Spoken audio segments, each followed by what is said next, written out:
to me. Yeah.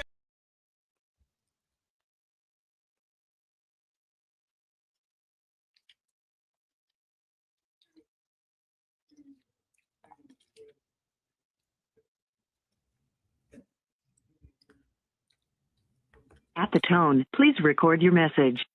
I just got a call and they told me you almost overdosed. So I dropped my jaw, I couldn't breathe or barely hold the phone. So that broke my soul, cause if you go, you might not go alone. I jump in that casket with you, just so I don't have to miss you. I know it's some people broke your heart and turn their back against you. They'll never understand the battles you done had to get through. Promise you my phone always on loud, just call me back, I miss you. Whatever it take, I love you too much to let that continue. I bet I call 1,000,000 times before I let you die. And I ain't scared for you to go, no, I'm terrified. I bet I call 1,000,000 times before I let you die.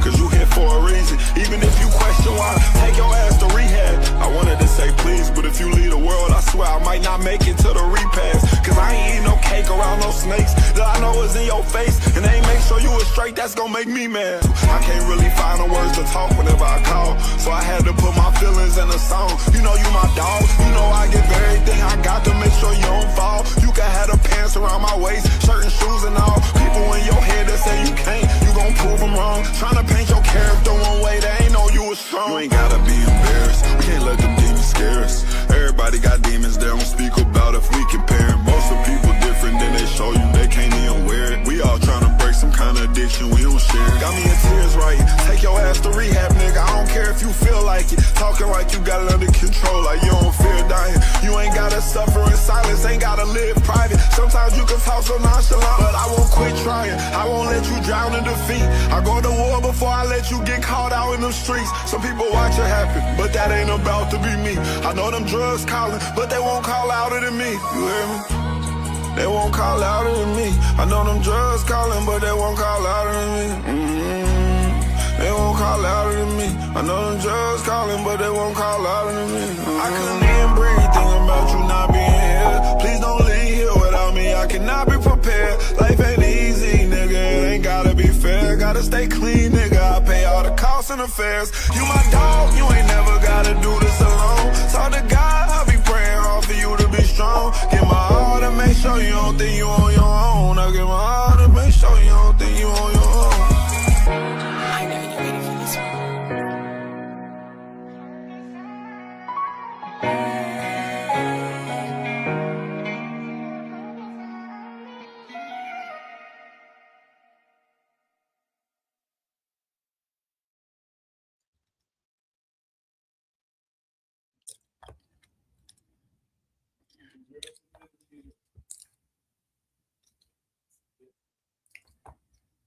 All right, I fully expect this video to go nowhere, so I'm just going to say what I got to say. Racism is a mental health issue. You know, when you tally up the depression, the stress, the anxiety, the imposter syndrome that comes with knowing that you have to be twice as good to even get a shot, and even then, you're still going to be overlooked, you know, by other people who are not the same skin color as you. You know, so there's a reason why Black adults are 20% more likely to report serious psychological distress as compared to whites, and it's time that we talk about it.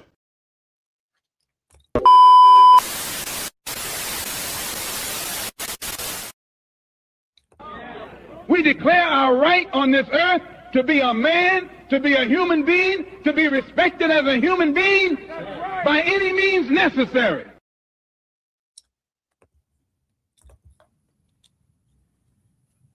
Ladies and gentlemen, I'm sitting up here wrestling with this, this Facebook. It is messing with me here. I'm gonna sit it down here for a minute. It's truly messing with me. May God bless you. May God keep you.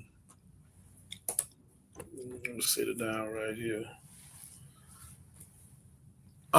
Today's Sunday and a lot going on. The game this evening around 7:30. They trying to get the Pistons and Cleveland, whoever win, may God bless them. I pray they do what Bron James did. I pray they do what Shaq did. I hope they take the money and use it for their people. I pray they do what Nipsey Hussle did, put 25, 30 million in the neighborhood. When people make this kind of money, don't do nothing for their people, I just don't give a hell about them. They disconnected. But that ain't my subject today. The subject today, it really is we have a mental crisis going on in America. It's at the top going all the way down. And we had to have a mental crisis to even let him in there and to vote him in there. So again, this whole thing is America mentally ill. Yes, it is. 40 years and you ain't gave us our reparation? You owe us over trillions of dollars? Yes, it is. Yes, it is. You killed over 100 million of us? Yes, it is. And then the crisis, we keep normalizing. You're going to take Head Start, SNAP, all this from us? Take it and give us our money and let us go.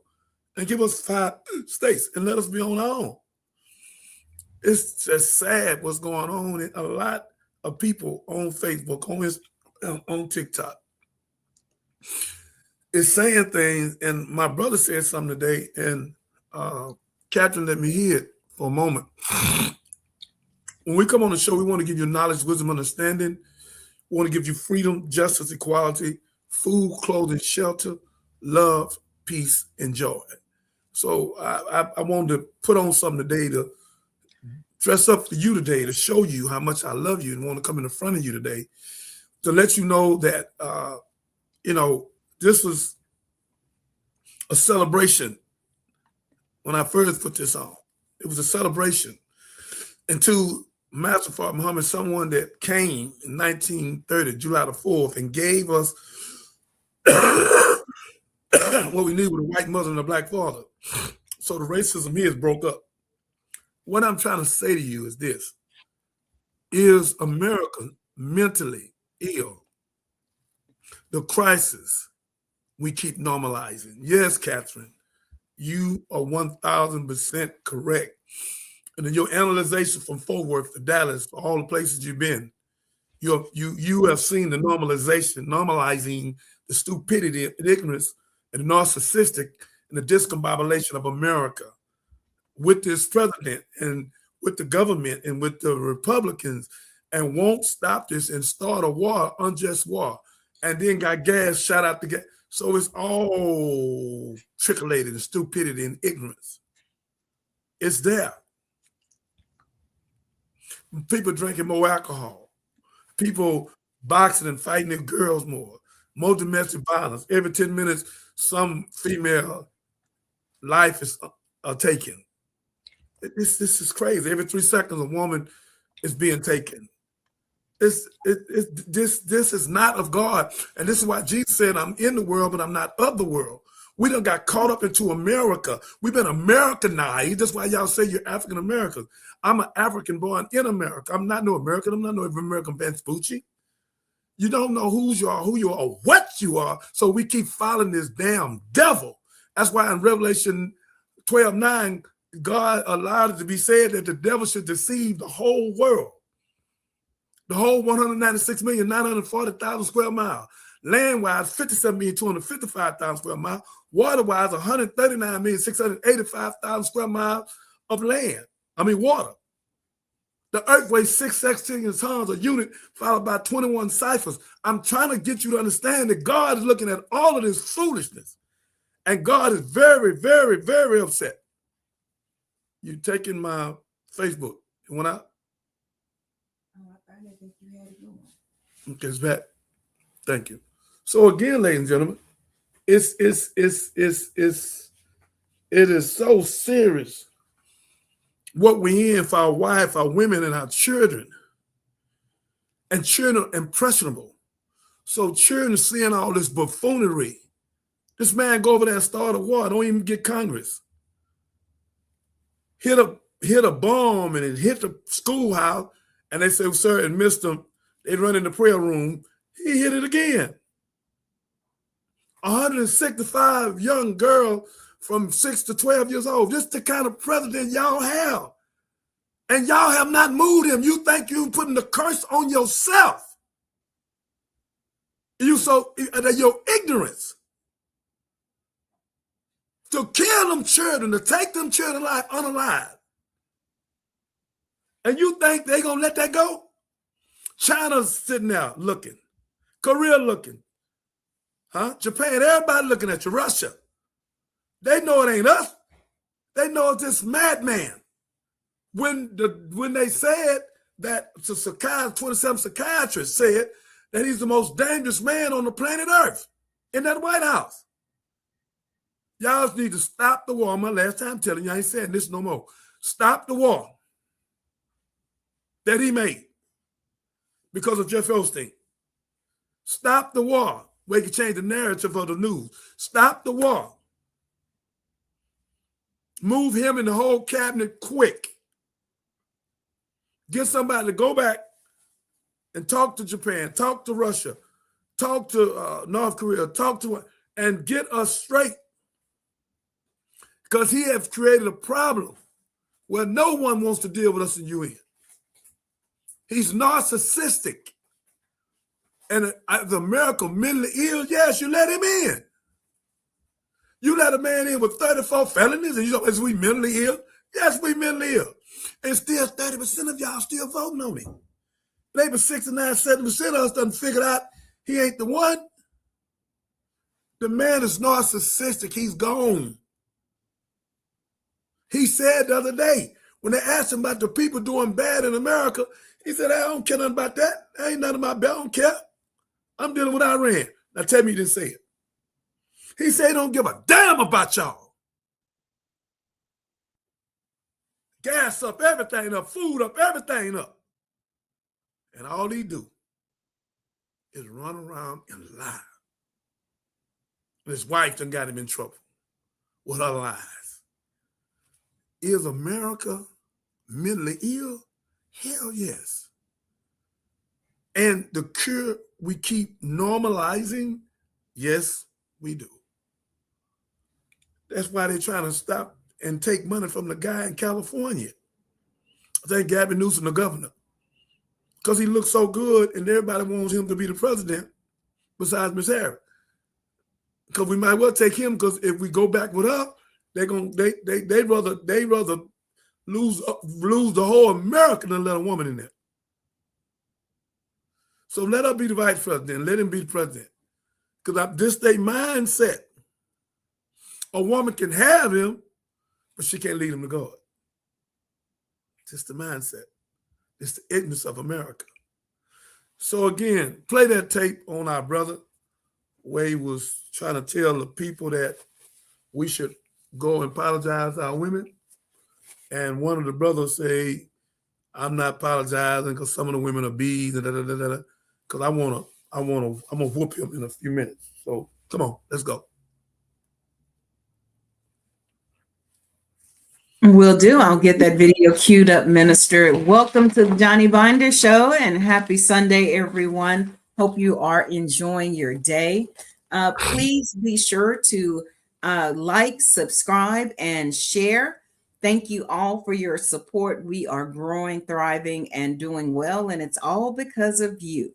So let's go ahead and get this clip queued up. And I know y'all probably want to say, what does this clip have to do with mental illness? I think it's more about accountability and just putting a Band-Aid on the hurt that we caused, and keep it from going forward. So he spoke well. Go ahead. And go for Charleston. All right, we're gonna move on to another one, man. Charleston White was recently having a conversation with some fellas, man. Podcast. I can't think of the name of it, but y'all gonna see it if y'all watching. Salute to them boys, man. This was a hell of a conversation. I'm gonna play a clip from it, and then we're gonna break it down. Nigga, I don't trust you. All right, so what you think we need to do as a community to change that? You need to go back and apologize to every woman you think you have hurt, whether you think you've done it or not. Apologize. That's why we can't get ahead, nigga. All I'm gonna say this. I'm gonna say why I say this. I got 2 kids. I got 2 kids by one woman who I was married to. I ain't got bastard baby. So go apologize. Go apologize. I don't apologize. So have you gone to jail on your kids? Have you gone to jail on your kids? No. I come from a household, nigga. I come from a household, nigga, with no mama, no daddy, no shit, nigga. And I don't want to hear that. I don't want to hear the sad story. I know plenty niggas got that. But what are your morals like? Do your children behave properly? Do they pray like? Do they serve your God? Because you failed as a father and as a mother. If your children don't serve your God, nigga, my son have never been arrested. My daughter, hold on, this is not a competition. This is not a competition. Man's 18 and a motherfucking truck driver, nigga, with no felonies, with business accounts. Have you ever been to jail on your children? Say it one more time. Have you ever been to jail on your children? I have, yeah. Hell no. I haven't. Hell no, I haven't. I never. So hold on. I haven't. This is not a competition. I'm just asking questions because I'm a day one father. I didn't make bastard babies, for one. That's a curse that you put upon your children that the white man has nothing to do with. You curse your children having children out of wedlock. So I'm going to say this. I'm a day one daddy. My children don't know what it's like not to be in the house with their father. They was raised by me, live with me. If you ain't done that, my nigga, it's hard to talk to your brothers because you're getting offensive about what I'm saying rather than receiving. Not with me, cause no. It ain't about what you, because you still looking in the past. You just say, I can't, I know. When it comes down to a bitch that's fucked up, nigga, some bitches can't be corrected, nigga. Period. Some niggas can't be corrected. Stop it right now. I want to speak on that. Stop it right there. When this fool just said some bees can't be corrected, I don't know his name, but my name's Johnny Binder, Dr. David Jeremiah. My phone number is 281-896-8215. Whenever you see this, brother, you can call me because I'm going to blow you up. When I say blow you up, I'm talking about with words, and I'm not talking about none of this. I would never do that. But I'm going to speak to you in your ignorance. You've been hurt, brother. You have a lot of baggage. You need a psychosocial assessment. You need a Dinetic. I wish I could have been there with Charleston. I'd have told Charles, hold on 1 minute. Let me speak. Let me speak. You need a Dinetic. You've been hurt by several women. You was in love with them, in lust with them, whatever it was, and you felt they done you wrong. That's why you just said that all bees can't be corrected, and that's not no way correct, true. Katt Griffin, that used to be an acting prostitute, got one of the biggest classes in the state of the United States. I grabbed her and took her off and took her to one of my places and indirectly kidnapped her and put the burglar bars around the house because she was using some of my drugs when I was in my ignorance. Okay. I was the biggest drug dealer in the state of Texas. Now I want to be the biggest drug dealer on the mental, not the physical. So what I'm saying to you, I blocked up in the house, put the bars on the house, gave her some food, and put somebody on the table where she could see him, the minister. So to make a long story short, this girl now is successful. She has a place in the prison where she teaches thousands of women. I can't wait to go there with her. I've been to other places 3 times, precinct 1 downtown. And when I talked, she said something to me. I say, it was about 75 women in there, 70. I say, none of you are prostitutes. You was acting as a prostitute. You only can be what God made you. And that's what the problem we have in America. We keep being made some gangbangers, killers, liars, snitches, takers, rape, whatever. That ain't who you are. That's what you act. And Kathy went behind me and said, I never thought about that. Because women go to saying, I'm not good enough to have a husband. I'm not good enough. But Rahab hid the men from God. And when she hid the men of God, she lied and saved their life. And when she did that, the 3 angels came down. One of them named Solomon said, I'm marrying you. He didn't actually told her. They had a baby named Boaz. Boaz married Ruth, which was Naomi, her husband dead. And her husband didn't teach him nothing because she said, whoever your God is my God. They had a baby named Obed. Obed had Jesse. Jesse had David. David had Solomon. Oh, daughters of Jerusalem, come me, I'm black. I don't know if you're listening. This comes from a prostitute, an acting prostitute. Mary had the baby, wonderful, a branch, but the tree was a prostitute, Rahab. So we need to apologize to all our women. There's no such thing as a no good woman. There's a no good man treated that way. I don't give a damn whether you did it or not, brother. I don't care if she ran out with your pocketbook or whatever she did. Somebody did something to her when she was 4 years old, 5 years old, 6 years old, with touching on her little thing, touching on her breast, touching on her butt, looking at her crazy. As she developed, we do more and more and more. So our young girls have not been protected. I was teaching in a school, and almost 90% of the girls off Alameda, I almost called the name of school, was in there. It was about 350, 400 of us. And I said, everybody been molested, raise your hand. 90% of them raised their hand. Their uncle, their cousin, their stepfather, all of that. So women, y'all have to be careful who you date, who you marry. You know that now because every 10 minutes, someone's life is being taken because you married a fool. That's why Catherine told you need to go to Catherine, hurry up. Go where and for $3 and do what? Say it. What? If you're in the state of Texas, you would go to the Texas Department of Safety's website and do a background check for $3. Do a background check on the dude. And if the dude don't want you to do a background check, guess why? Because there's something in his background. So don't be so in a hurry. Oh, he fine. Oh, he got a bald head. Oh, he got waves. Oh, he got muscles. Man, he like Michael Jackson. Oh, he like Prince. Oh, he like... Stop. He like Denzel. He like Prime Time. I don't give a damn who he look like. You got to do a study for the next 10 years because there's too many people life being taken. In Shreveport, that fool took them people and told her from jump, if you ever leave me, I will unalive you. I don't know what happened. I guess she forgot or didn't think he'd do it. He don't unalive her, the children too. 7 or 8 of them. And this is happening everywhere. Come on, y'all. We can't keep on taking chances with these crazy people. You in the courthouse, they don't take no chances. They search you. You get out your clothes. Get out your clothes. Get your shoe.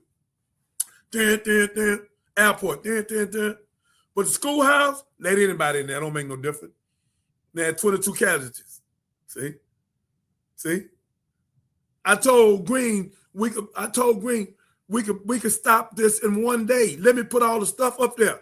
When they go through, search them out in the parking lot. Call in who they coming to see. Jesus said, suffer the children, forbid them not, let them come unto me. If you're going to hurt one of you, just put a milestone around your neck and be thrown in the deepest sea. Damn it, if we following Jesus, why don't we love children like he do? So again, man, Charleston White is right. All of us, I don't give a damn if you're a bishop, a pope, I go for you too. We all need to apologize to women. Well, I ain't never been one. Apologize if you still got eyes. Apologize. Because we owe them apology. They had our raggedy butt. And all of us, some kind of way, done did something wrong. And whoever think they're completely right, you're completely a fool. We need to repent and atone. And like the brother said, he called 4 or 5 different women and said, man, whether you forgive me or not, I apologize. I'm doing the same thing. I know I done hurt some people in my ignorance from 15 to now. So again, ladies and gentlemen, anybody, any sister listening, I already did it, I do it again. I apologize. I repent and atone in my stupidity, my ignorantness. If I misled you 1 second, if I didn't say something to you, God, if I didn't lift you up to God, if I didn't make you a better individual, I apologize. Because that's what time it is. Every male needs to grow into a man. When you grow into a man, you grow into the walking manifestation of God. And if you're not growing into the walking manifestation of God, you're not a man, you're a male. And you're playing boy games. So Charleston White is 1,000% correct. Stop the excuses. All of us, pastors, ministers, deacons, I don't care what you call yourself, need to go back. I know some people saying, why don't she come back and apologize? It ain't for her to do that. Now, after we apologize to her, and some of them that done some wrong, somebody still did it to her to make her do it. So it's our job, brother. We to protect us. We're supposed to honor the woman. Isn't Peter's 3 husband and wife? God said, as the 6th thing, she be submissive to you. To number 7, he said, deal with her with knowledge, wisdom, and understanding, freedom, justice, equality, food, clothing, shelter, love, peace, and joy. This the name of this show. This ain't no Johnny behind the show. This God's show. You ain't on there to see me. It ain't about nothing about me. You hear God coming out of me, talking to the God that's in you. That's how we up to 30 million. We're from Winter D interviewing Johnny Binder to now, 10 months going on 11 months. It ain't me and a million comments. Because the people want to hear some truth. People tired to gossip, backbite. And what I seen the other day, oh my God, I hope we have it. We're doing it for the citizen capture. When Kevin Hart spoke to Katt Williams, my God, tears came to my eyes. He said, brother, you are a hero, brother. I've been looking at you. Brother, I don't have nothing against you. I don't want to do this with you. I'm giving you olive branch. I don't want to fight with you. I'm here on national TV. And put his arms out, and the brother stepped down and hugged him. Them damn devils don't want that. The government don't want that.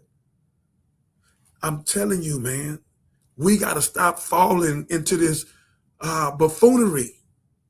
50 Cent, you and T.I. need to do the same thing, man. Then you need to go to jail and apologize to what's his name? The boy in jail, the singer. Where you at? R. Kelly? Yeah, it's taking you so long. Come on now. You got to stay I with was me. thinking like you, there are a lot of them in jail, unfortunately. Okay, I was trying to go through my Rolodex. All right, ladies and gentlemen, I need my producer to stay with me because she's smart. She's Carpet America. Come on, Carpet. Let's go. So, who was it? R. Kelly. R. Kelly. Yeah. 50, go there, man. Leave that man alone, man.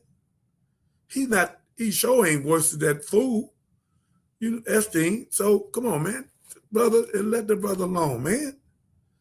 Let's make peace with our people, man. And stop the degrading, the character assassination, the disrespect. They plan on us with this here, man. It started with Katt Williams with on Shay. That stuff went 6 to 8 million, 60-something million. Now Shay went down because he had a $100 million contract and let a snow bunny. Little girl called him over to fanfare and got him naked for 10 minutes and bam. Come on, man. Over and over again. Look at us. We like a bunch of clowns, man. We need to get up and take our wife, our women, and our children. Have our own banks, our own credit unions, our own financial company, and build our own neighborhood. And be like on Bel Air, like China. And the original Chinese is black, by the way. And show people that we can do for ourselves and that people respect us more, man. We ain't got to beg people to do nothing for us. We can do for ourselves. We don't need that money. They owe us. Like Roland Martin said, we want our money. You owe us hundreds, trillions of dollars. So we ain't saying we're going to pull ourselves up by our bootstraps. So that ain't what I'm saying. But till we get there, let's go to work, y'all. The man is right. We need to respect and apologize to our women. We apologize, mother. We apologize, girlfriend, wife, whatever. We wrong. We are wrong. We are wrong. We apologize. And may God bless you. May God keep you. And we pray that we grow up and be better men to make y'all better wives and women for our children. We need to co-parent better. We need to get our money and work together and push each other up. Let's do that, y'all. Come on, bring my brother back.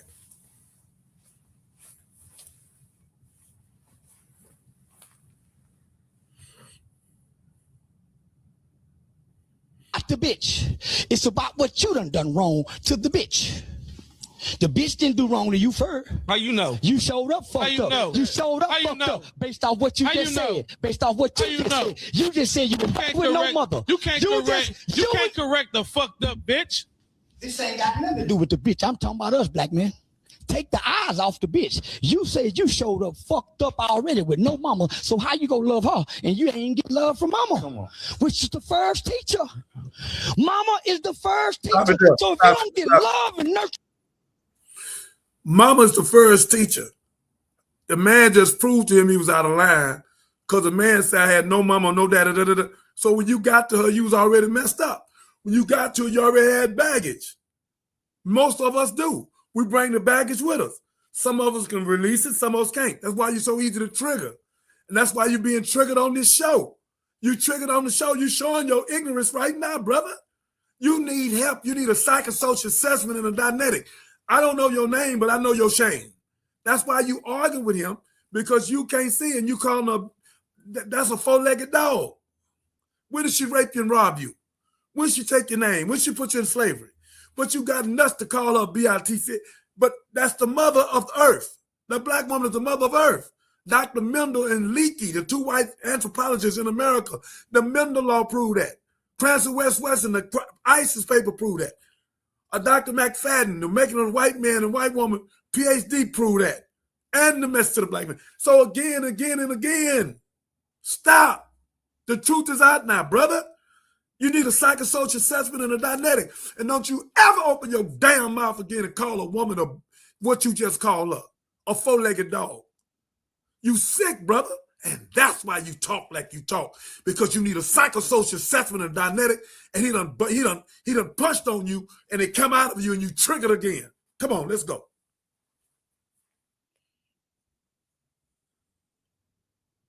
For mama, you go misuse and abuse her because you sure don't know how to use a woman, black man. That's your opinion. It's not my opinion. That's your opinion. Whoo! That boy Charleston, man. The thing I love about Charleston, bro, is first off, nobody can talk shit like Charleston in terms of like the back and forth thing. Like, he's undefeated in that. But Charleston says a lot of things that pokes people and that makes people uncomfortable. That's a fact. But most of what he says has a lot of merit to it. And in this case, I think it's no exception, right? He was talking about how a lot of men need to go back and apologize to their women. You understand, their baby mamas or their ex-girls or whatever the case may be, because a lot of times we didn't show up the way that we needed to show up when it comes to leading these women and being fathers to our children and, you know, things that showing up as a boyfriend, showing up as a husband. Sometimes we drop the ball in that area, and we need to go make that right, because we are creating the same women that we complaining about. What's your thoughts on that, though? Man, honestly, bro, when I seen that, it damn near brought a tear to my eye. Because first of all, let me say, I don't always agree with Charleston be saying. Sometimes it be his approach. But I still take a step back and really listen to what he be saying. Like you said, a lot of stuff he do say do have a lot of validity. Sometimes I just don't like the approach on it. But that don't matter, because what the facts be the facts. But, man, that shit just hit home, because I was like, why did you automatically disagree when all he was saying was the first thing you need to do was apologize? Come on, brother. One thing I did, bro, like a while back, this was probably like right before I turned 30, man, I went in my Rolodex and I just hit up a lot of women that I had dealt with, honestly, and I apologized to them because I knew it was just a phase in my life. I was just reckless. Right. You know what I'm saying? And I was still a gentleman, you know what I'm saying? Because I'm not going to be, I ain't going to be that wild. But it was like sometimes it was my approach, or I'm going ghost. I may be a gentleman, but then I just ghost them. You know what I mean? So I went, and the women that I felt that I really could have possibly impacted, I reached back out to them, and I apologized. I was like, hey, you know what I mean? I apologize for how I treated you, or if you felt I ever treated you X, Y, Z. You know, I was just single. I was trying to find myself. Right. I was out of a serious relationship.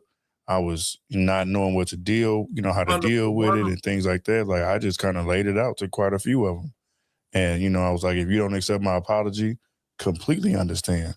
But I just had to get that off my chest and my conscience. It was just a time. It was just a time in my life, too, because I was approaching 30. And that was also when my pops passed. So as I was approaching 30, it was just a lot of things were just coming to my mind, and just, my God, I was sitting in my thoughts a lot. And I even, because at one point too, I had texted my brothers. I text my brothers, man. I was just like, hey, man, if I haven't been the best big brother, I apologize. Like, I probably could have been there more, even though they said I was there. But there was a point where I felt like I kind of disappeared a little bit. I'm out partying. I'm out hanging out. I'm trying to get on the girls. I may not show up to all the family functions or things like that because I'm, worried about me. So, man, I agree 1,000%, man. It's a lot of the stuff that has been caused, we have caused it as men. Right. And the only way to undo it is to, one, apologize and acknowledge the things that we have done and going forward just to be different, which I feel like in many cases we are being different. Like a lot more fathers are being in the home, a lot more fathers are being active.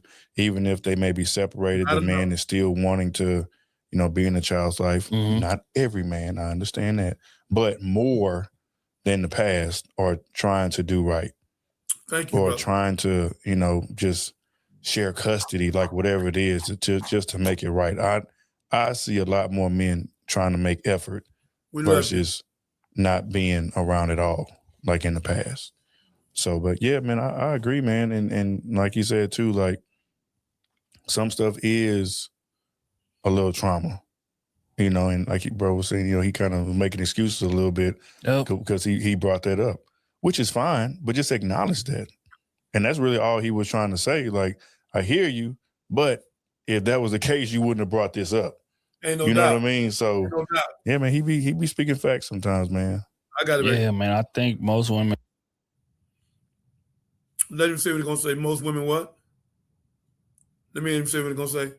Are looking for us to lead them. Mm-hmm. But I think a lot of women don't necessarily believe in us because of how we show up to the relationship. We just being honest. A lot of men don't show up to the relationship ready to lead. Man, come on. But we show up to the relationship wanting her to follow.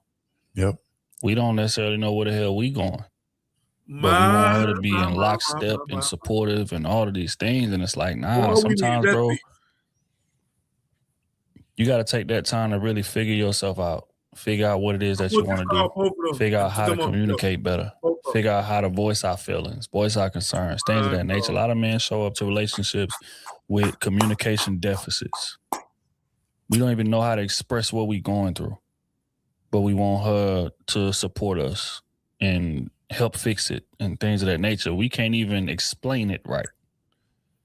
And it's like, that's what he's talking about. It's like, we done showed up to the relationship. It's a lot of men who have had a woman who was loyal as hell, who was willing to run through a brick wall for him. Anything he needed, she was there. Come on, black man. Up, she there with the bail money. He ain't got nowhere to stay. Come stay with me and my parents. I don't have nowhere to stay, but come stay with us anyway. He ain't got a car. Come drive my car. It's a lot of women who was loyal as hell and who you was disloyal to. And we got to address why that is. You understand? A lot of us come from messed up backgrounds. But if we don't sort it out, then we're going to come in that relationship with those traumas. Lord have mercy. Ladies and gentlemen, I don't know who these two young men are, but I just asked Catherine after the show, please find out where they're at and tell them we want to do a show with them. You send the link to them. They own it. For them to be that young and to confess that we wrong. Because we are. It takes a man. I don't understand why it takes a man to say that. Boys can't say that. And I know the guy, if he hears this, he's going to tell me I'm calling him boy. Yeah, I am. Because you're not man enough to accept what Charleston was saying is correct. And you prove to a fact that your mama, no daddy, so you brought garbage to the relationship. Because a lot of us have relationships that turn to battleship because we can't relationship. We can't relate with her. That's why the ship sinks. See? That's why I want a platoon boat. I want one that don't sink. So that's what's wrong with us. We're not man enough to tell a woman simply, I'm wrong. I repent and atone. That was the Million Man March was about. In October the 16th, on a Monday, 1995, 2 million men to repent and atone and take the 8 steps.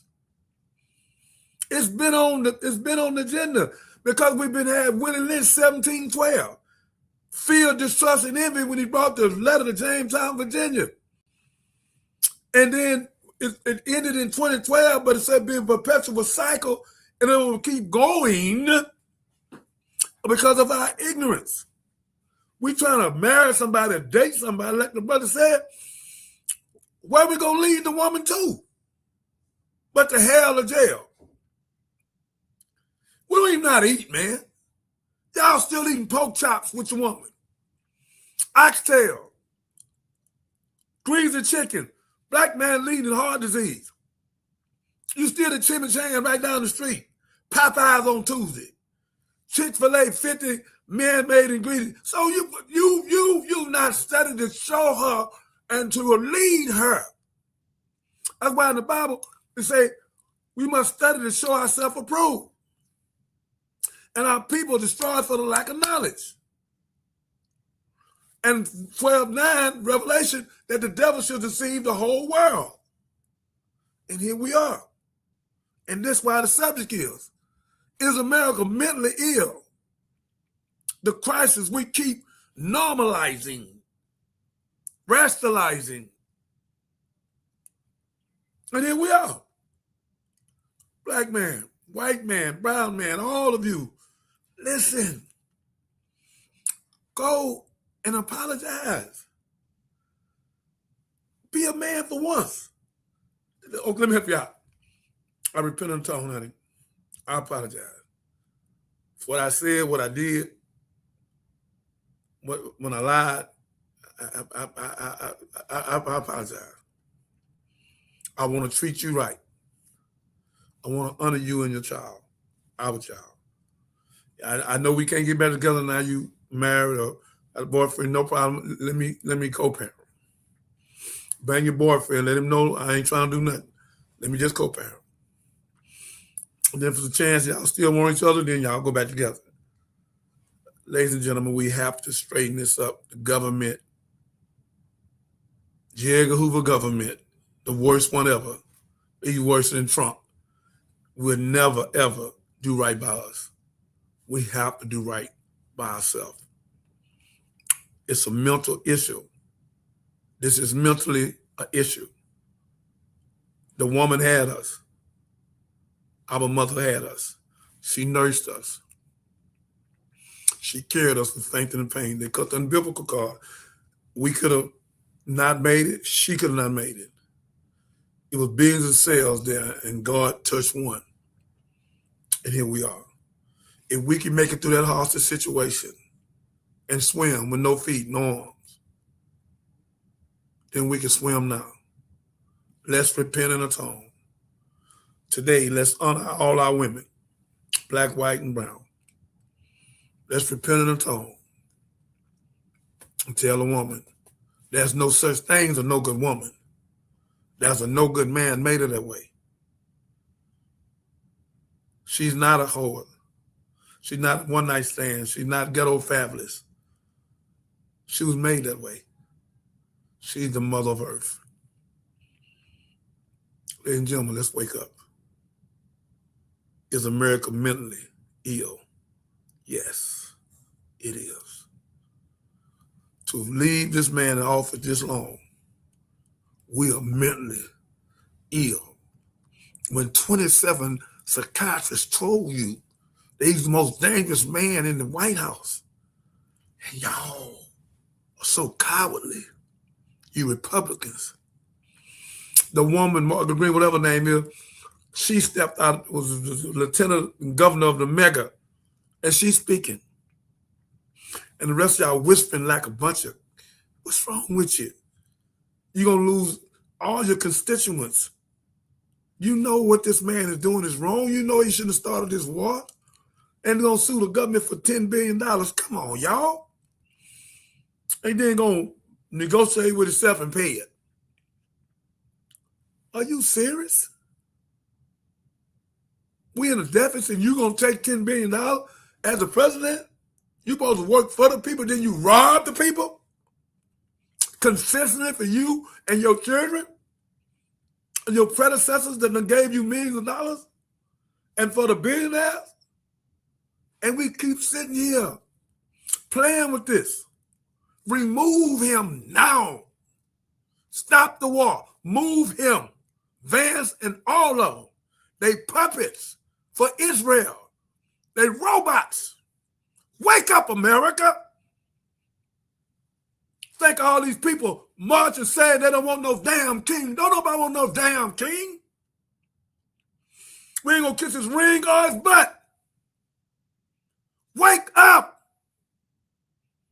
America has been taken by Israel, using Donald Trump as a damn robot and a puppet. And they the puppeteer. That's why China played with him. Wake up, America, or you will lose America. You're going to put a curse on yourself. Keep playing with Trump. He's the Antichrist, whether you like it or not. That wasn't no mistake. Keep putting that suit on. Then when he get caught up, oh, I was trying to be a doctor. You're a lie. You told over 40,000 lies your first president, and you way past that right now. He's a habitual liar. He's narcissistic.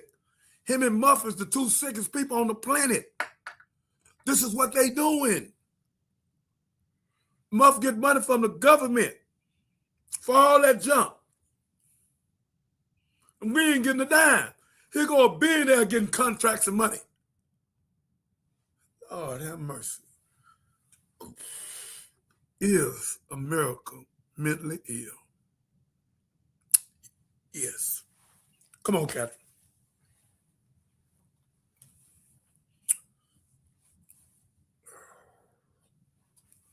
My God. There was a good point in the video that was brought up about how men are doing better than in previous generations and stepping up and being a part of the household and co-parenting and things of that nature better than that they've done before. So I just wanted to play this video that talks about that evolution. But one of the other things that really kind of unfortunately started to blow my mind was also men who have literally said, this is the first time I've been able to talk about this in 40 years. Like that type of thing. Wow. When you got your uncles and your fathers and grandfathers in the room, I've been holding on to this like as long as you've been alive. So I believe every generation of men has broken through certain kind of emotional, barriers as well. There's certain things that men did our grandfather's age that they had to do or that they had to really focus on then in order to get their kids to the next step. Because of the right. And then those sons who then became fathers not only had their traumas from being raised by that man, but also had a lot of positive things from those men that they then brought forward. Yeah. But then also decided, you know what? I'm not doing ABC that my father did. I'm going to do something different. The way they're learning to process, the way they're learning to prioritize their mental health, the way they're learning to articulate their feelings, acknowledge their ego, and get their pride out of the way in order to say what it is they really want to say. Yeah. Not express things with their hands and through anger and through thrashing and through hurting other people or hurting themselves. And Jay has openly shared this. That's the only reason why I'm taking the liberty to do so, is that he's a 2-time suicide survivor. He's been a cutter. He's taken pills, so I mean, and he's brilliant. Yeah. Yeah. Beautiful brother inside and out. My God. That was a beautiful testimony. You couldn't beat it. Couldn't beat it. I mean, we need more of that. We need more of that. I should have sent you that tape where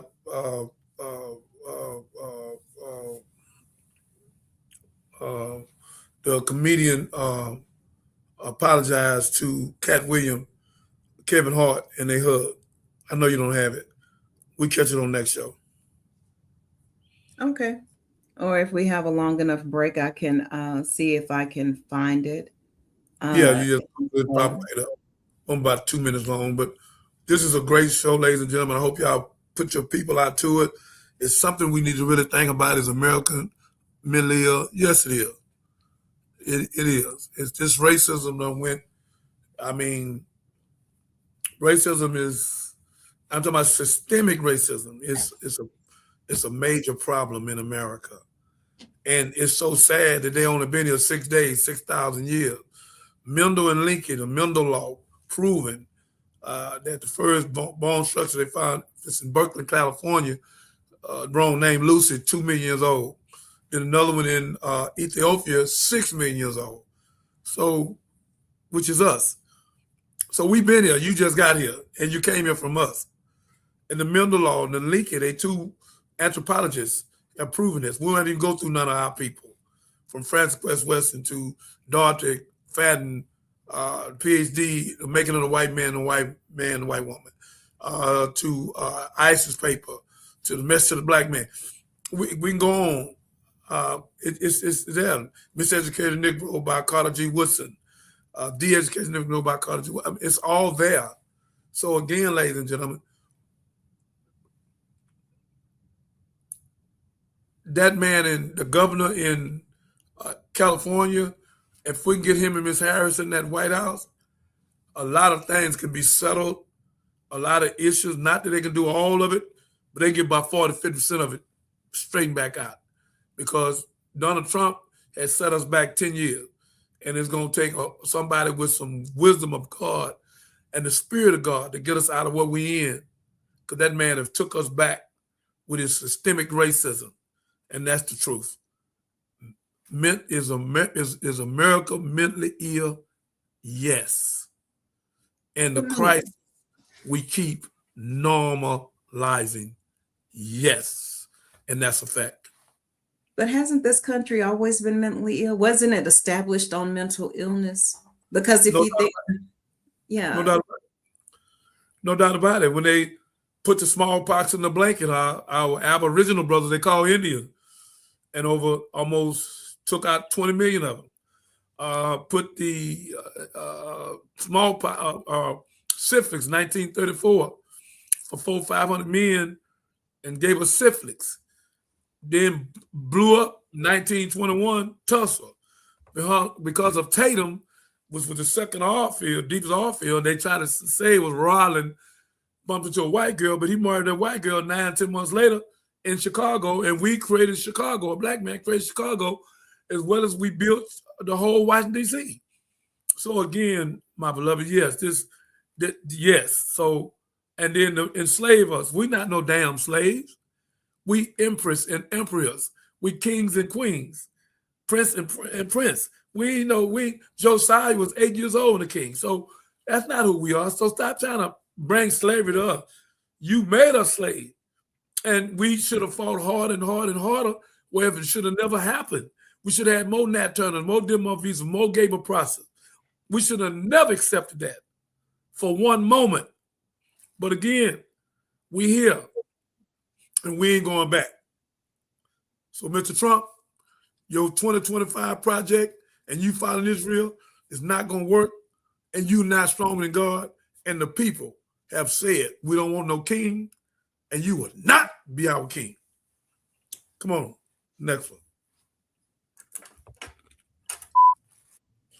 I think racism, maybe if it was talked about more in the context of mental health. What's your thinking on that? Conceptually, and are you frustrated? It's not often talked about in that framework. Culture and race comes into psychiatry as almost an afterthought. And the obsolete, antiquated, and self-destructive nature of racist, prejudiced perspectives is underappreciated in psychiatry.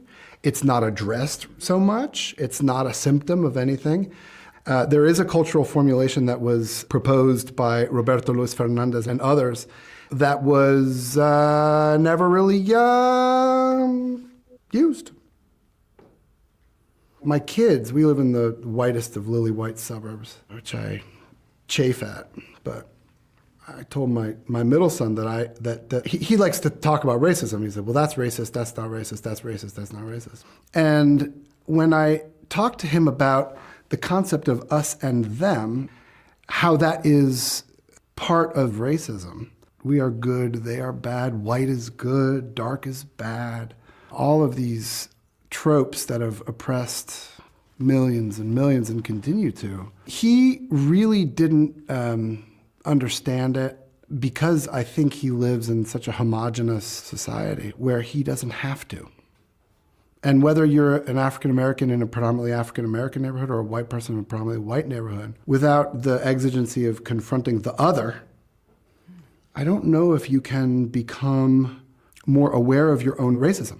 I don't know if I think about it quite as a mental illness as much as I think about it as kind of inherent to the human condition in tribally defining us v. them. The perpetuation of tribalism is a bummer, man. I had an African-American patient who was paranoid, and he was targeted by his school, essentially. And, it's not paranoia if they're actually trying to get you.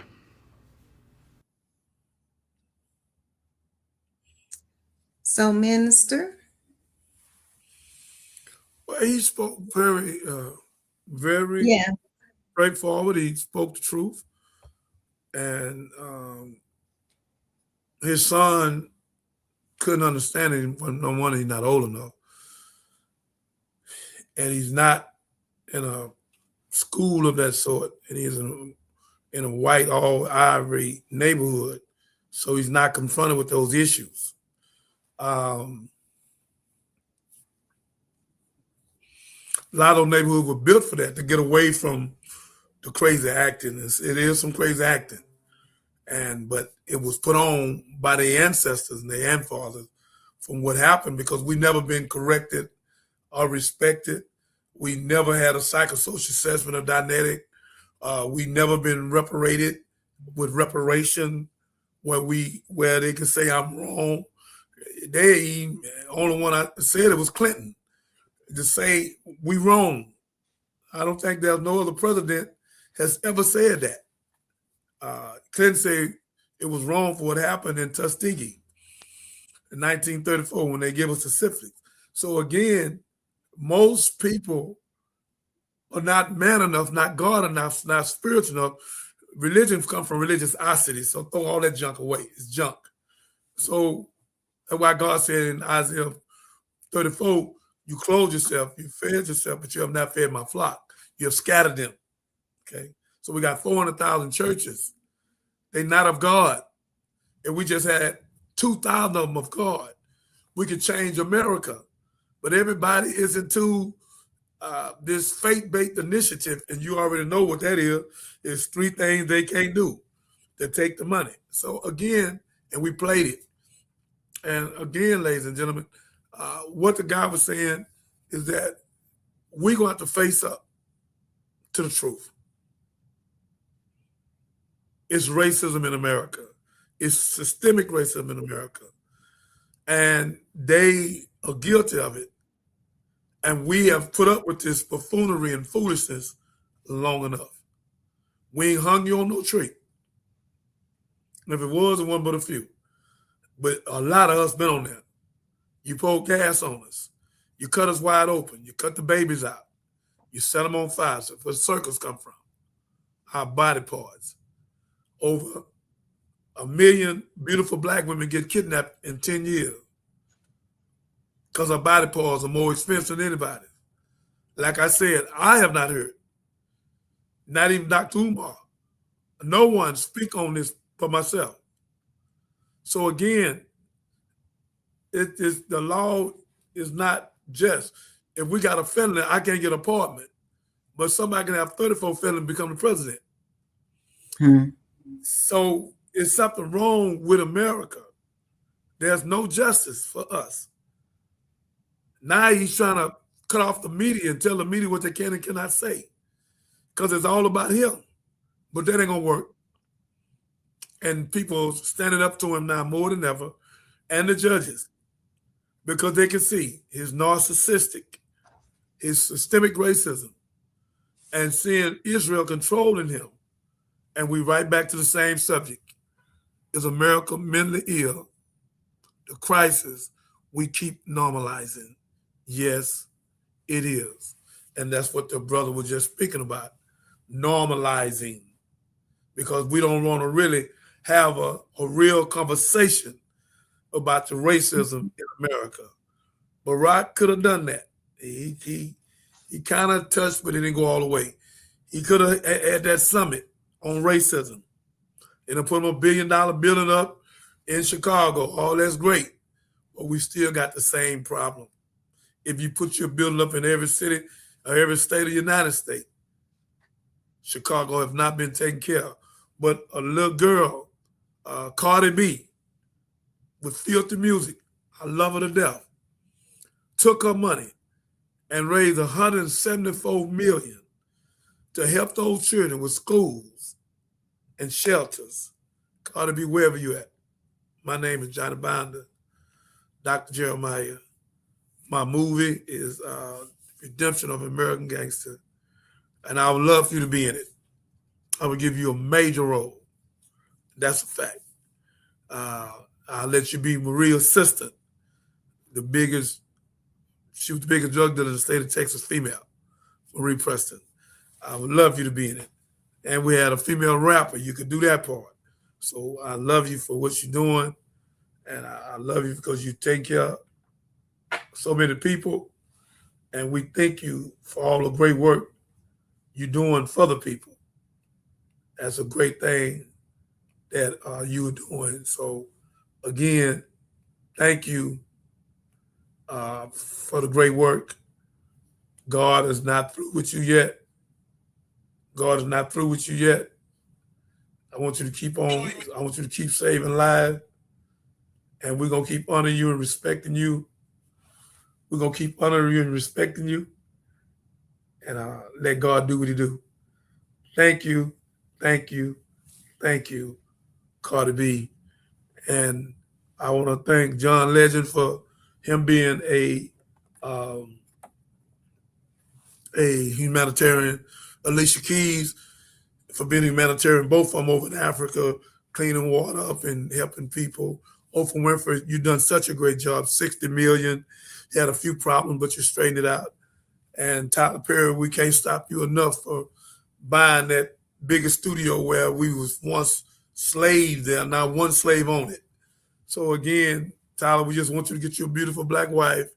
I done spoke up for you. I done fought for you.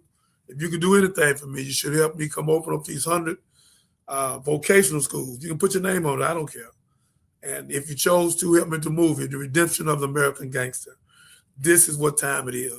We need solution-based, not gossip-based, not character assassin-based. We need to stop it. Love is over all, and humility is the secret of greatness. And we thank you, Bron James, what you done for the school and the other 44 million you put up for the people. And Shaq, we sure can't thank you enough for them tennis shoes you did when the lady asked you, and you took it from Reebok and put it in Walmart and sold 300-400 million of them. Then you took 17 houses and put another 400 million. Shaq, you my hero. I salute you, brother. I salute you. I don't need nothing from you. I salute you. May God bless you, man. If you know somebody can help with your movie, that's it. If you want to help me with the 100 vocational school, thank you. You and Tyler can put y'all name on it together. My name got to be nowhere. But we need 100 vocational schools because the devil gave our children something to do. Now we got to give them something to do because 70% of them or more are not going to college. Let them have something with their hand where they can make over $100,000 a year to take care of their wife, their women, and their children. This will help the mental health, the American mental health situation. Walk with me, ladies and gentlemen. And if you walk with me and listen, you'll find knowledge, wisdom, and understanding, give you freedom, justice, equality, give you food, clothing, shelter, love, peace, and joy. We have the truth. We have the supreme wisdom. We have the general orders. Our Savior has arrived. The fall of America. The torchlight of America. It's all here. Come on, y'all, and study.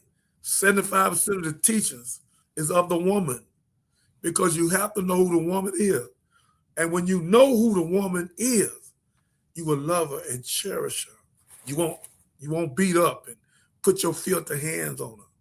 You won't do that, brother. You take a great trepidation when you go toward her and say, I give, I repent, and I atone. Come on. Okay, well, we appreciate that. I was really hoping in that last clip he would have dived more deeply into racism being a legit mental illness, because it has to be. It is. Yeah. We remember the parties where they would have the picnics. And for those of you that don't know the origin of the word picnic, Minister, you want me to tell them, or you want to tell them? You gonna tell them? I'm looking at what Rosa White said. She said, keep up the good work, my friend. Amen. And I was just responding to her. Thank you, Rosa, for your comment. So going back to picnic sounds just what it sounds. It was pick A ER. The NIGGER. That's what it was for. They would meet in the park, but hey, during some of that time, they were going to pick one of our ancestors, one of our people, to make strange fruit out of them and put them on their tree. So I don't even tolerate the word in my vocabulary anymore now that I'm aware and I know what that means. But from the same people that could do that and could create, I even feel like looking for another word for it, but the lynching music, because there was actually a genre called lynching music, so that they could get amped up and get ready to go do what they do. The pictures that they've taken with corpses from people they have unalived, the burnt ones, our brothers, just in the street bare, taking relics of their skin and flesh. Y'all, it's a mental illness. Yes, it is. Yes, it is. And anybody whose whole identity is built on, propped up on being better than someone else, even if that belief is false, and it is false. It's a falsity. They came up with angel food cake white, devil food cake black. No, they did more than that. They created a whole science behind why they were better. What's the man name that everybody Dr. Milner, Dr. Leakey. They got a Milner. No, the other one that said we came from apes. You talking about I can't think. I've gone blank. I'll call his name in a minute. The theory of creation. He did his own theory of creation that they embrace. He's a habitual liar. He was running from the truth. I'll call his name in a minute. John Wesley. Baby, we'll call his name in a minute. His name ain't nothing. He's just a liar. When it pop up in my mind, he's a liar. He tried to say we came from apenism. So yeah, he trying to get. He don't want to be able to say that the white folks come from us, but there's no way around it. And I can't call his name right now. Whenever it pop in my head, I tell you. That's how much I got his name out of my mind, because he's a habitual liar. Know, but people still, a lot of our non-ivory people, our people still hang on to that theory of evolution, and it's coming to me. I don't know what's wrong with me today, y'all. I apologize, but yeah, it went that deep for you to try to create a science, a whole science, to try to explain this away. So yeah, they put in magazines, all kind of stuff. His name Doctor, his name was D or something. He just he's a I almost called his name. He's a sick individual. He's narcissistic. And that's narcissism is the basis. That's the root. That's the root of it all. And delusion and psychotic and sociopath and about everything else you can throw off in there. The dominant is called, I almost called him. Yeah, he out there bad. he made that lie up, and they tried to go with it, same way they painted Jesus white. But again, whenever it popped in my mind, I said, but let's not stop the show. Darwin. There it is. There you go. Look at you. Thank you. I don't know why it wouldn't come. I had Dalton, but I knew that was wrong. Thank you. Darwin's theory of evolution. He's a habitual liar. I told you, I wiped his name out of my mind. I wouldn't even. He's a habitual liar. The Darwin theory. He's a lie. Dr. Milner, Dr. Leakey, the Milner law proved that. The white people ain't been on the planet Earth for 6,000 years, my beloved. That's them in the Bible. That's the 6,000 years. Let us make man our image and our likeness.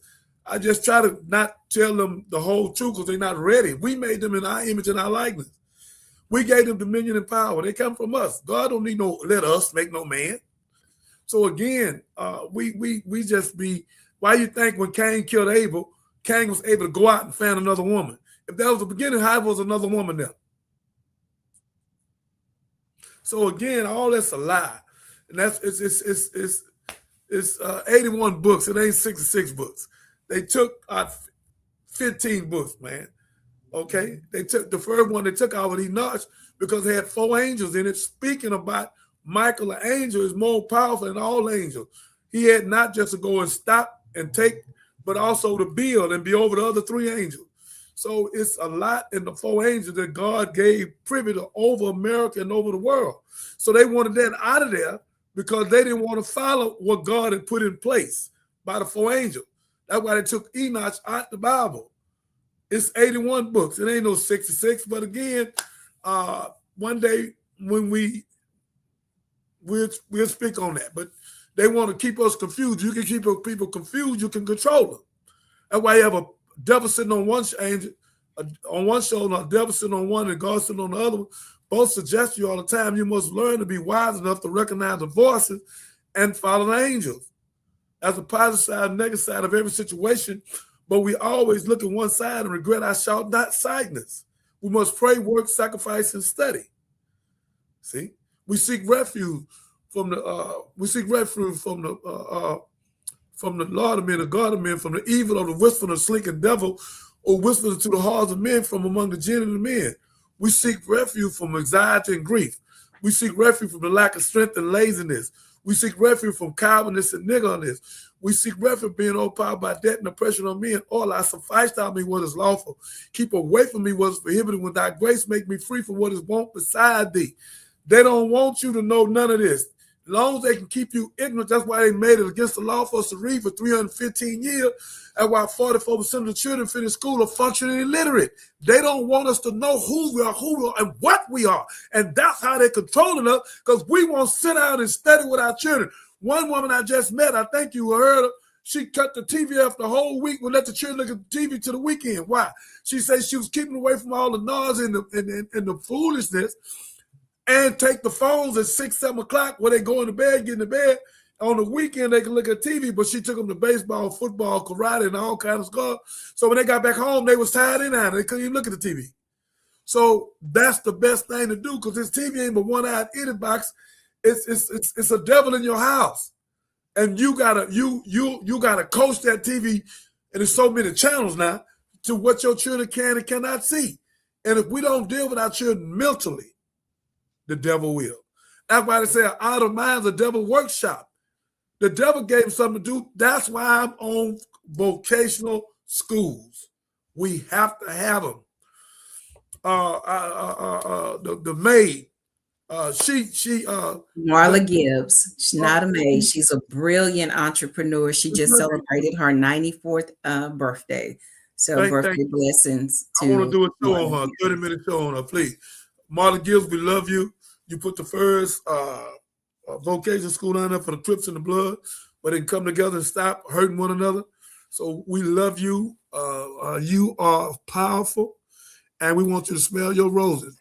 At some time, me and Katt are going to want to fly you down to one of our studios and just celebrate you and let you say why you opened that school, and then fly you back and put you in a Mercedes-Benz thing and take you back and put you on a vacation and then take you back or whatever you want. So I would definitely want to do that, because you inspired me and others, but you definitely inspired me. and we honor you and respect you. You was a maid on the Jeffersons, and you had more sense than Jefferson, me, and all of us. We love you. May God bless you. May God keep you.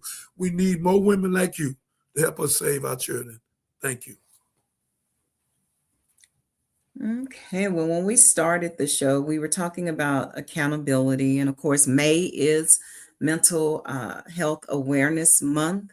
So I invite you all to, do a lot of some introspection, some thinking, because this gets real fast. Even those who have sought help, like Shamar, McNeil, the brother in Baton Rouge, in Shreveport, who unalived his 7 children plus one other relative, and injured a lot of people mentally, physically, and spiritually. He had documented issues, but the system failed him and let him out and didn't give him the treatment he needed. And it ended in this. So we're going to watch this, and y'all, prayers out to the family. Always peace and comfort, prayers of condolence, remembering these children. In that mass shooting were laid to rest. The children were killed by Shamar Elkins, who was the father to 7 of them. This memorial service right here was held at Summer Grove Baptist, and Congressman Cleo Fields spoke at that funeral. This is not a Shreveport mourning. This is a nation mourning. Today, Shreveport, Louisiana buried 8 children, 5 girls and 3 boys, ages ranging from 3 to 11. 8 white caskets lined side by side at Summer Grove Baptist Church. Gold crowns placed on top of each one, white flowers, and photographs, large photographs of each child placed next to their casket so that every person who walked past could look at their face and remember exactly who they were before the 19th of April took them.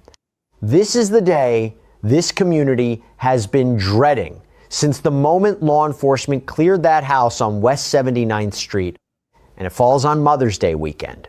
3 mothers lost 8 children in one morning.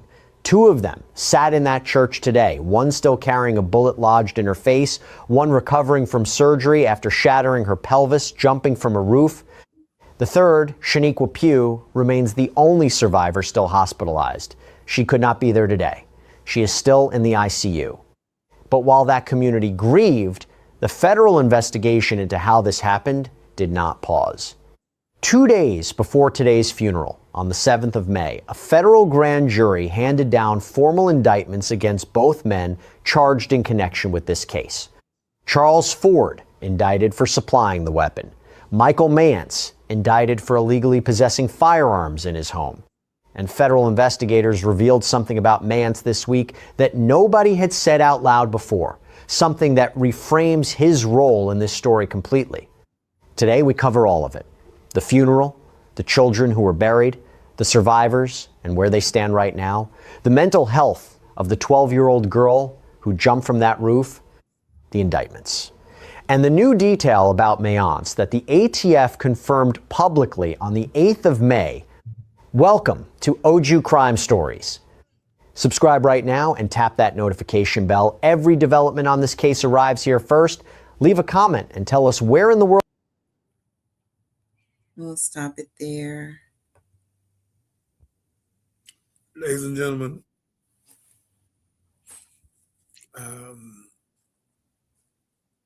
this is the worst mental health we can think of that we done to ourselves, but it's been done to us before. When they dropped the bomb in Tulsa, 1921, thousands of people. Thousands. And we done nothing to them. And not one of them been locked up. The brother escaped too many times through the system, and the system didn't pick him up. And when you give people a psychosocial assessment and Dianetic, it's supposed to be turned into the LPCs, psychiatrists and psychologists. LPC is 3,000 hours, a licensed professional counsel where they can go through it and see that's a problem with this individual, and he's dangerous to himself or society. And they would have seen that he's dangerous because he told the wife before he married her, if you ever leave me, I'm going to unalive you. I'm not completely sure he said the children too. I don't think he said that, but that's his mindset. That's an animal. He had turned animalistic. It was there all the time. It's triggered from somewhere, and psychiatrists missed it. We need more people to go to school. Now, I just met with my granddaughter graduating from school last week. We met out of 4 or 5 of girlfriends, 3 of them was from the mental institution. And I spoke to them and told them how important the position they had. We need more psychologists, psychiatrists, and LPCs now and mental health than we ever need in our life. We need millions of them to go to school, come back with this, and deal with this so we can detox our people. That detoxification is needed. I'm not talking about wasting your body, wasting your mind. Really both, but this one's the worst because you're just messing over you with this one. But this one, you'll mess over a lot of people. So again, we need a psychosocial assessment and a Dianetic. And that's what our people don't understand, that people walk around with baggage and they carry the baggage so much to weigh them down. And then they snap and they trigger. And that's what he did.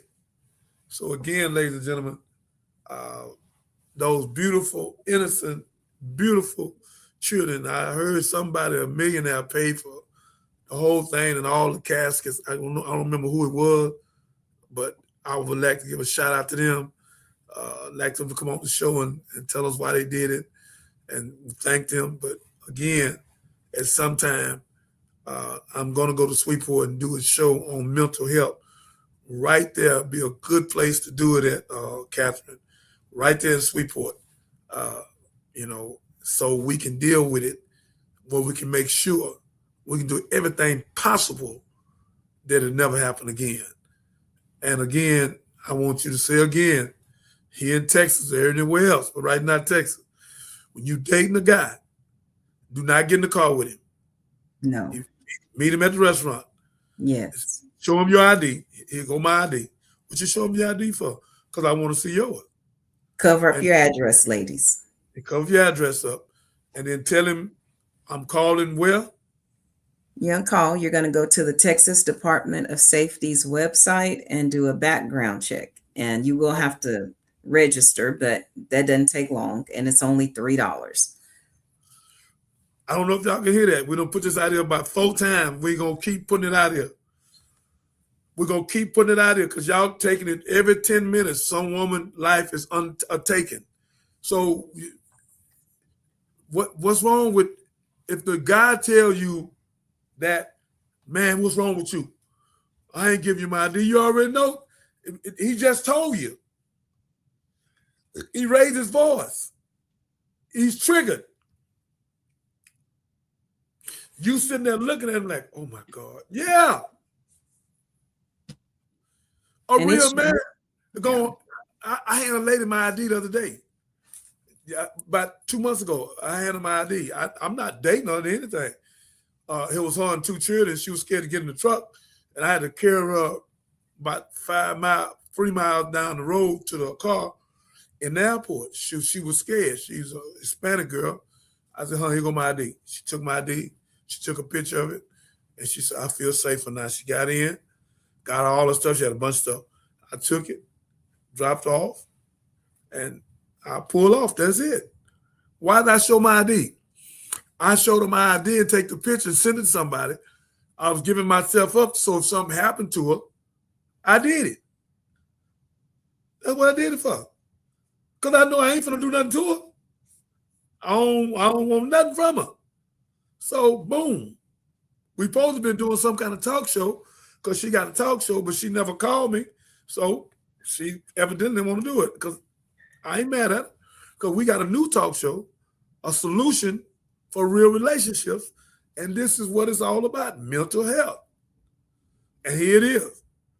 So that was beautiful, Catherine, for you to play that right on time.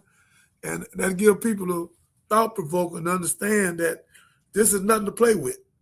If the dude get upset with you because you want his name and his birthday, not some made-up birthday, cover up your address. I don't want to know where you live. Let me get the address and let me call right in the front of you. I'm going to put it on the speakerphone. Sir, matter of fact, you can do me first. Because I might be hitting man or hitting him with a gun or whatever. So let's check me out first. So if you someone or know someone in distress, call that hotline. And we got one more hotline now, 281-896-8215. At the Johnny Binder Show. Catherine or me answer the telephone. We'll get you some help real quick and get you out of there. Get out of there. These dudes going off. 26% of young men look like me now. You want to be with me? No. And he take the gun. And we ain't never done this. We've been tricked into this buffoonery and foolishness. We've been tricked into this. And it starts from the top and it trickle down. It's everywhere now, just ignorance. And that's why Jesus was so profound. I'm in the world, but I'm not of the world. We love America, but we don't love God. We love things.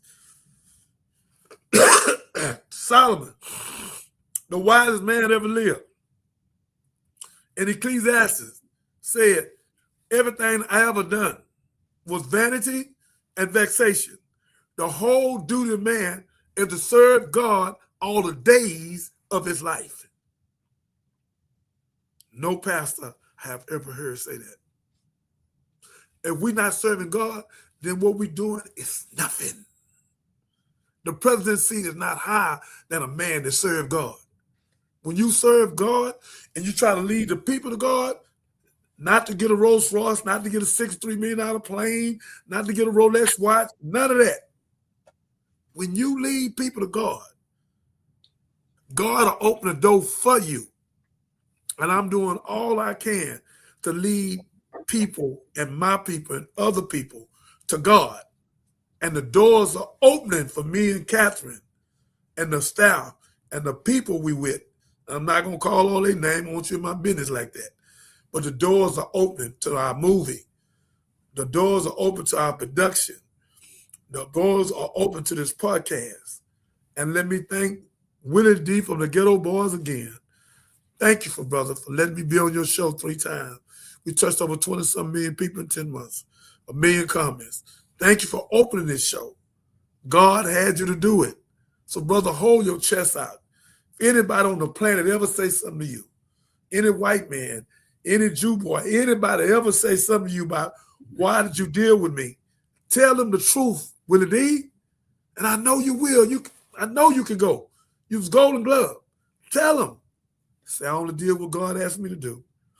I worked with my brother Johnny Bond, and I worked with him and gave him a platform where he could work on one end, I work on another, where we could touch many people as we can to help save lives. Brother Willie D from the Ghetto Boy. Love you, brother. May God bless you. And I got a sports figure, and I pray he see this. Matter of fact, I'm going to get Captain to cut it out and send it to him. I'm not going to call his name because I don't do that. But I really think, do what?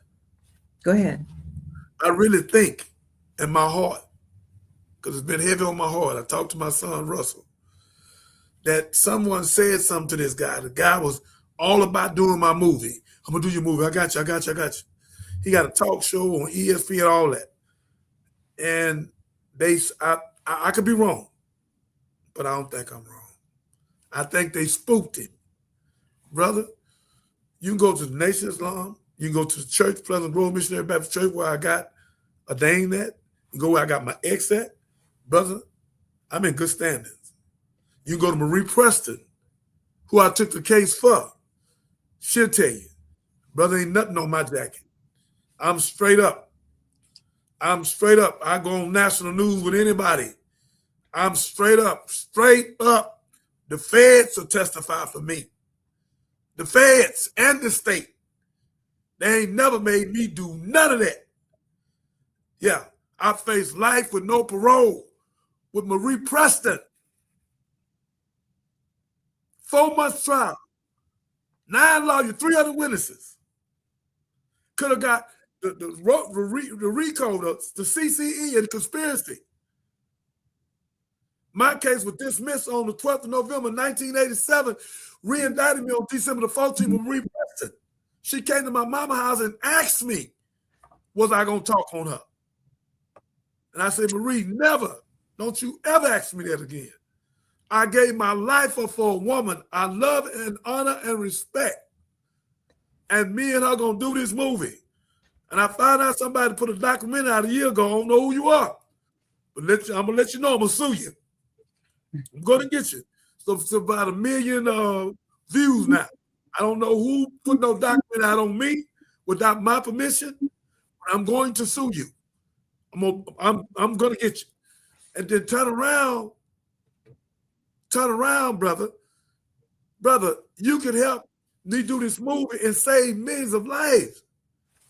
And you let some joker, some liar, some coward make a phone call to you and tell you not to deal with me? Come on, man. Come on, man. Look, man, I work director for God, man.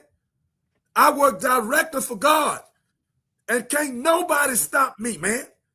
I got 5,000 habit-making angels around me, brother. And nothing can stop me from being successful. I'm going to do the movie with you or without you. I'm just telling you, why would you allow somebody else lesser than you to come to you with that kind of foolishness, man? If you don't see the God in me, you're blind. My work speaks for itself.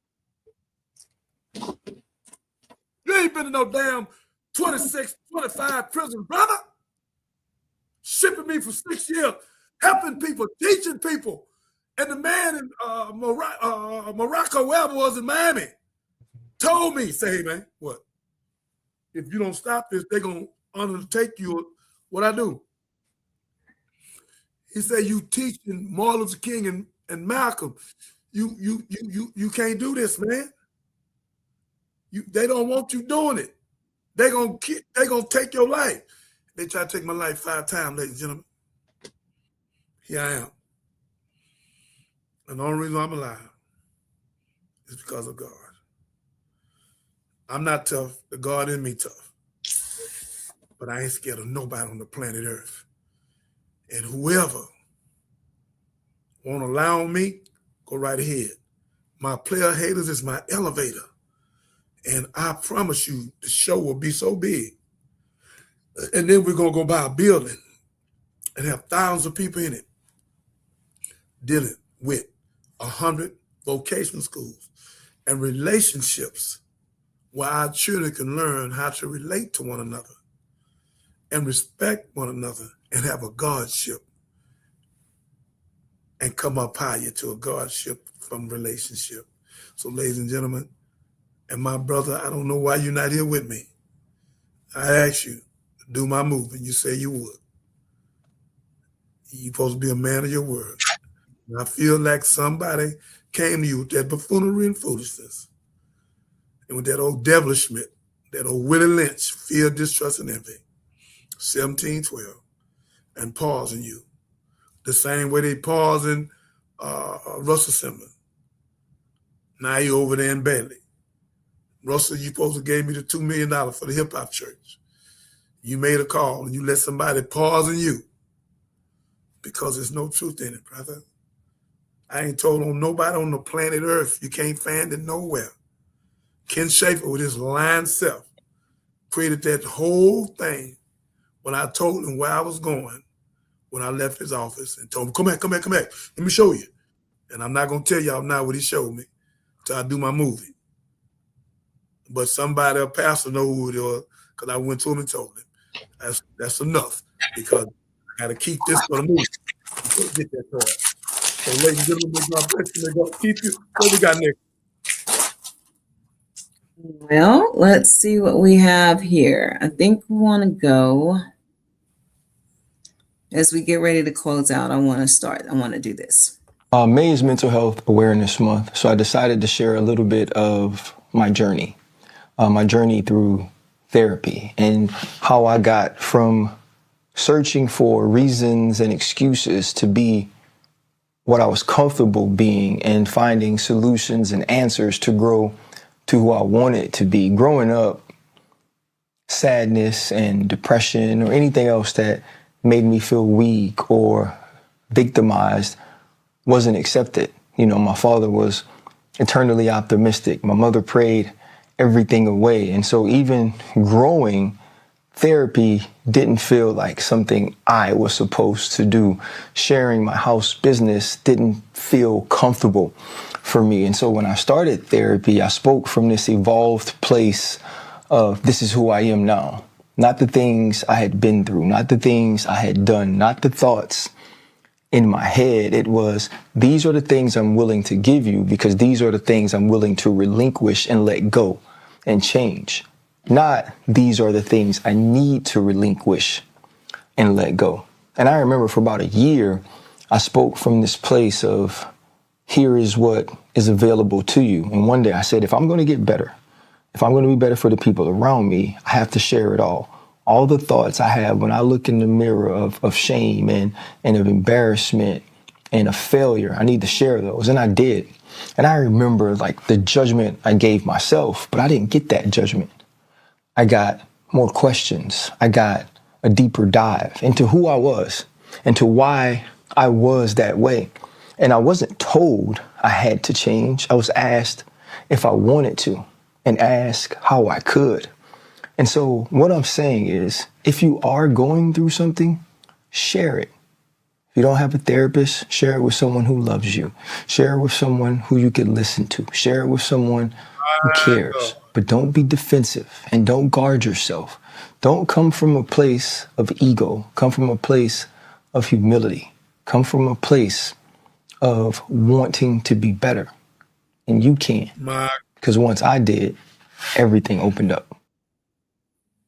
My God, my God, my God. That's my favorite brother, man. I ain't gonna lie to you. I love that brother. I don't know why I love him so much, man. From the day I met him years ago, he was down to earth, ladies and gentlemen. And the way he is, he just what he just said. It takes a lot to let go and the mistakes you made, because a lot of people can't take constructive criticism. That's why they can't grow. We all have made mistakes. Some have made more mistakes than others. Because I definitely made some.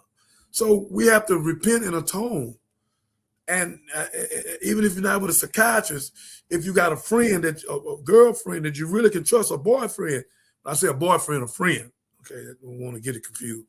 So again, you let it go. And they supposed to just listen.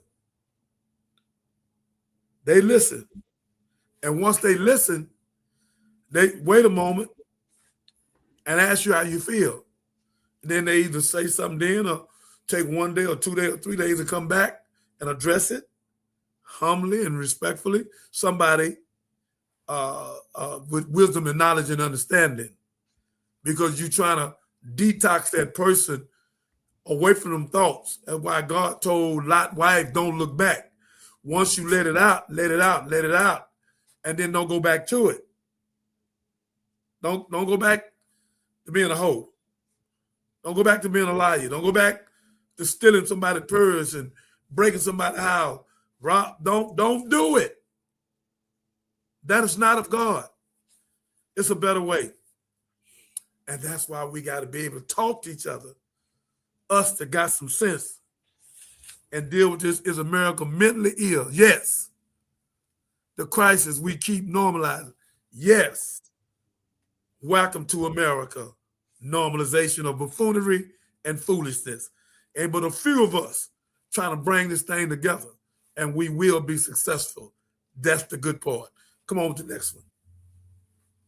Okay, just want to add to if a friend calls you, which we all do, I call mine all the time, and they're unburdening themselves, but you think that they may be on the fence as to whether or not they're going to harm themselves, have them call or text 988 and it'll connect them to a crisis lifeline that's available 24/7. You can go and be on the phone with them. If they don't want to call, you call, just so you can have the tools and resources or know what to say to them if you feel like they're in danger of doing harm to themselves. So don't try to diagnose them. Please don't. Just be a listening ear. And if you feel like they are capable of harming themselves or they're saying things like that, please reach out and get support. So I want to switch gears just a little bit before we close out or as we get ready to close out. And I want to talk to my women. We need to be releasing some stress, not managing it, releasing it. Because stress, we internalize it and it tears up our bodies, our hearts, and our minds. So we're going to check out what this sister has to say. So y'all ready for the first three? Okay, so my note takers, tap your neighbor. So the first one is sleep hygiene. We have to get high quality sleep. It's not just getting to sleep, but it's staying to sleep. Okay, front row behavior. It's not just staying asleep, but it's making sure you are sleeping well, going into all those stages of sleep. A lot of magic happens metabolically when we sleep. The second thing that we absolutely must prioritize, lean in, Black women, we have to eliminate chronic stress. I did not say manage it. I said eliminate it. Okay? Self-care, vacations, meditation, journaling, that's all management. We have to do the harder work of creating an exit strategy. Okay? Acute stress, normal. Life is going to life. Chronic stress kills us slowly. It's not an option. So we have to eliminate chronic stress because those elevated levels of cortisol and adrenaline are going to compromise the body. The final thing that we absolutely must focus on when it comes to health outside of diet and exercise is purpose. In Japan, it's called ikigai. It means a reason for being. If you are not optimizing your gifts and your talents and having fulfillment in your life and leaving the world a better place than what you found it, that too will kill you slowly. Purpose heals. So find the thing that God has called you to do and lean into it.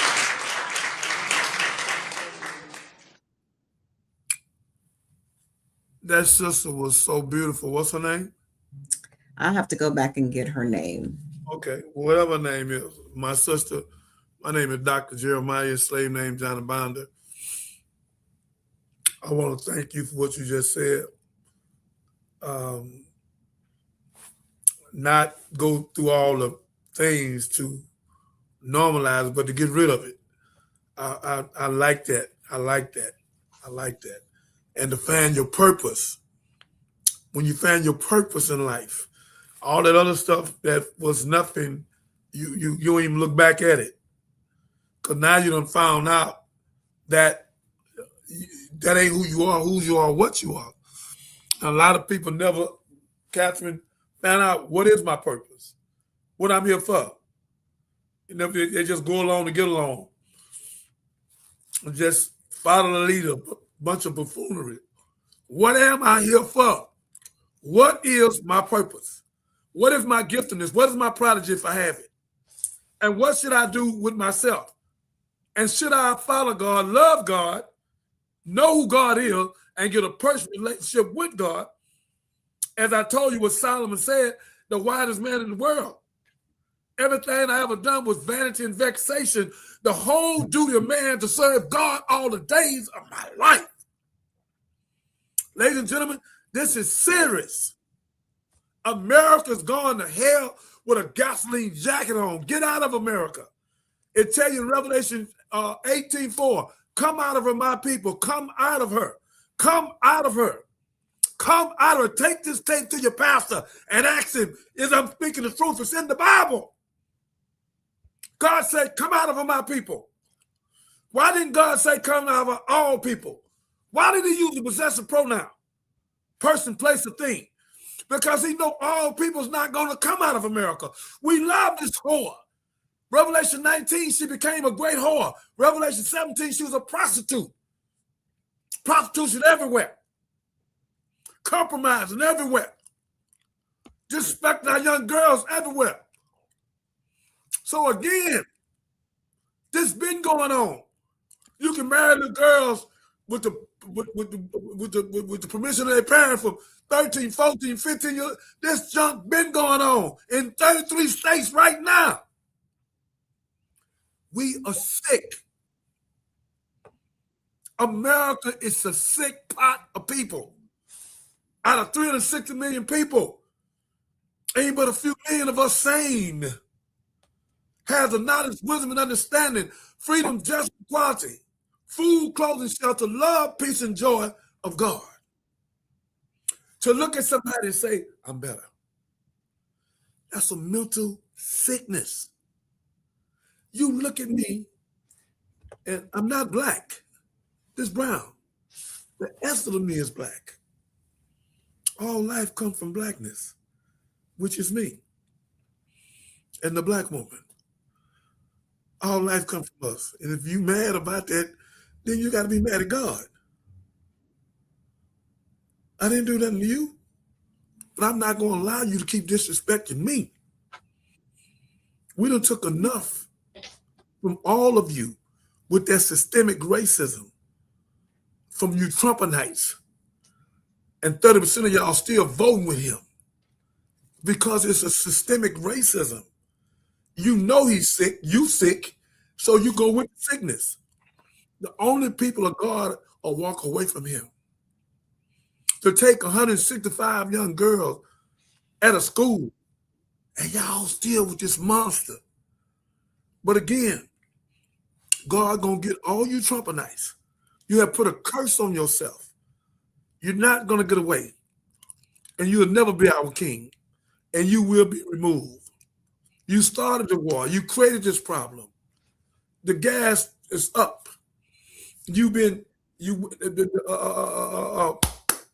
just put you out Saudi Arabia. They was doing all kind of stuff with you. And they got sick of you and put you out. China going to do the same thing. Russia going to do the same thing. Canada tried to deal with you, and you wouldn't do right. So China came up with $950 or $850 billion and bought the oil thing, you ladies and gentlemen, that was hooked to us. I know you didn't know that, huh? Trump has messed up trillions of dollars and put us in debt through being manipulated by Israel. He's a puppet and a robot. Ladies and gentlemen, in the war, get him out that seat and get a president that believes in God for once and try to go back and help the people, get the people, everybody should have insurance, Medicare, all of that, and get them folks their housing back. You never repaired us. So it's too much you're doing. You're putting statues up of yourself. You want to put your name on the Kennedy building. You just, it's coming back down though. So again, ladies and gentlemen, it ain't about Republicans or Democrats. It's about what's right and what's wrong. Republicans, you wrong. Democrats, straighten up your life. Get somebody in there. They're going to do right for the people, all people, black, white, pink, and brown. And stop creating wars to make money and people losing their lives. And someone gave the little boy $50 million, then a day later the war started. And then his wife said she never been with Epstein and all that, and then everything come out on her. So this is a pot of foolishness. 34 felons, he the president. Pardoned 1,600 people and got them into ISIS. And they got masks on. And we so ignorant. Anytime somebody got a mask on, they hiding something. Real police officers don't put no mask on. They put the mask on, ladies and gentlemen, because it was camouflage, because most of them was over there in that insurrection. And 2 beautiful people lost their life. Alex Petty, we love you, brother. You're a hero. You was taking care of 2 good women. My other sister, Renee, Goody, we love you. You did nothing wrong. both y'all names will go up in lights with me and Catherine, and our foundation will go up there with my son's name and the rest of them. And your name will be in lights forever with us. And the building we build will be paid for, and it will be there for hundreds of years. We love you. You should be here with us. There's no way you should be unalive. You did nothing. He had a hand up with a phone in his hand like this and picking the women up, and they jacked him and took his piece off of him and 10 times in his back. And 2 of you Hispanic buffoonery fools, for you to participate the way that man been treating y'all and unalive that individual, and he did no wrong, was picking up 2 women, and y'all throw him down and take his life. Alex Petty, you are a hero in my life, brother. And I had some brothers walk away from me, and I don't give a damn, because I stood up for you and the sister. They felt like I went too far with it. I want them to do what they've been doing. Stay away from me and take their racist butt on about their business, because I'm for God. And anyone's life be undertaken wrong, I will speak on it respectfully and speak the truth. Catherine, we is at 151. Okay. Put our commercial on and go out with that where they know to subscribe, please. Ladies and gentlemen, thank you for coming out. I love you. When you come out, we give you knowledge, wisdom, understanding, freedom, justice, equality, food, clothing, shelter, love, peace, and joy. On a Sunday evening. I know y'all getting ready to watch the game, but the greatest game, you just seen it. Because whoever win that, just win and go to the championship. But the championship already been won. God. I'm trying to get you to God where you can win and be successful and start loving one another and get the racism and systemic racism out. And you that believe in God, call us on 281-896-8215. Help us with this show. Help us with this show. We're shopping it now. Let's go forward where we can make this thing conglomerate. We solution-based, not gossip-based. So we want to help and be solutionized and help people where they can go and take care of their wife and their family and take care of one another and stop taking each other's life and deal with this mental thing. We need at least 500,000 psychiatrists, psychologists, and LPCs. We need them now, and we need them quick.